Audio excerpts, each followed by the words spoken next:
Hello and welcome to a session all about inspirational people. Now, what I'm going to try and aim to do, guys, is to tell you a story about an inspirational person and to ask some questions about that inspirational person, which I'll give you details about. It may also give you an idea and an insight into what it takes to be an inspirational person, and perhaps it might make you want to find out a little bit more about that person as well.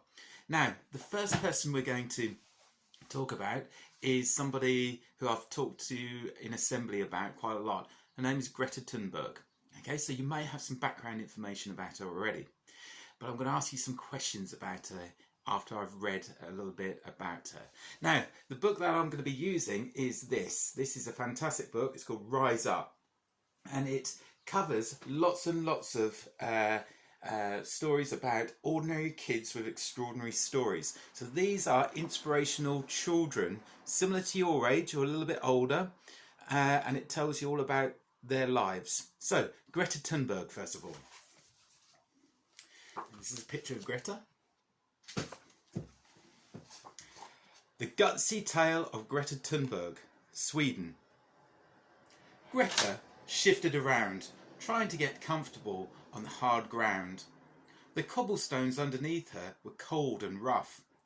People walked by, looking down at her, then glancing at her homemade sign.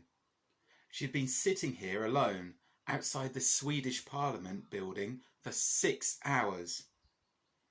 It was nearly time to leave, but she would be back again soon. It was Friday the 20th of August 2018.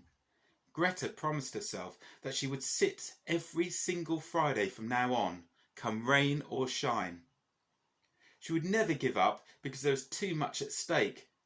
The future of the Earth was in peril. She wouldn't let climate change be ignored anymore. When she was 8 years old, Greta Thunberg learned about climate change and wondered why more wasn't being done about it. Greta and her family did their best to recycle their rubbish. They were conscious of not wasting water, and they tried to cycle instead of drive. Greta even became a vegan to try and reduce her personal impact on climate change.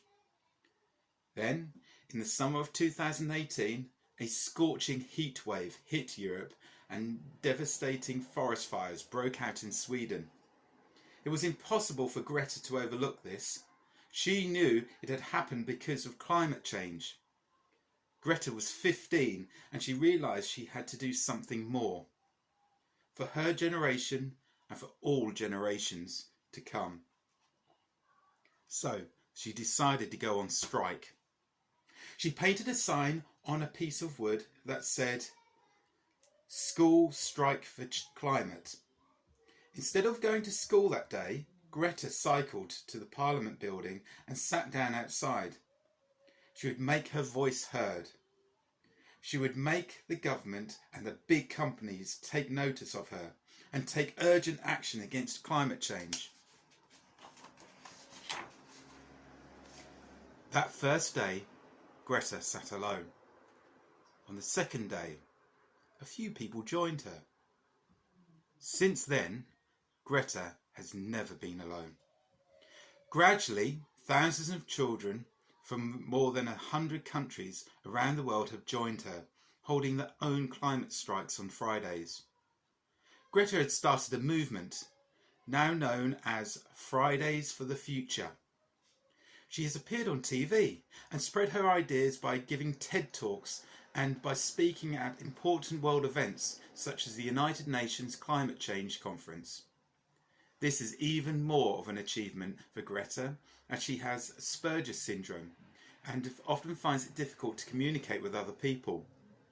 But she doesn't let this get in her way of her goals. She knows that stopping the effects of climate change is the most important thing in the world. Greta's message is clear. This is the greatest threat that humankind has ever faced, and we need to take action now. Okay, so that is a brief outline about Greta. And it was only sort of about 2 years ago, less than 2 years ago, wasn't it, that she first started the movement. Now, I have a number of questions to ask you based on that. The first couple of questions are word questions, okay? So what do certain words mean? The first word that I would like you to find out about is the word peril, P-E-R-I-L. I mentioned in there that the world was in peril. What does the word peril mean? The next word is movement. It talks about her starting a movement. What does the word movement mean? Okay, the next two questions are retrieval questions. Remember, retrieval questions are where you have to find the information and then just basically copy or repeat the information which is in the text. So, where did Greta carry out her first protest? Do you remember where it was? Okay, next retrieval question. How old was Greta when she first learned about climate change? How old was she when she first learned about climate change?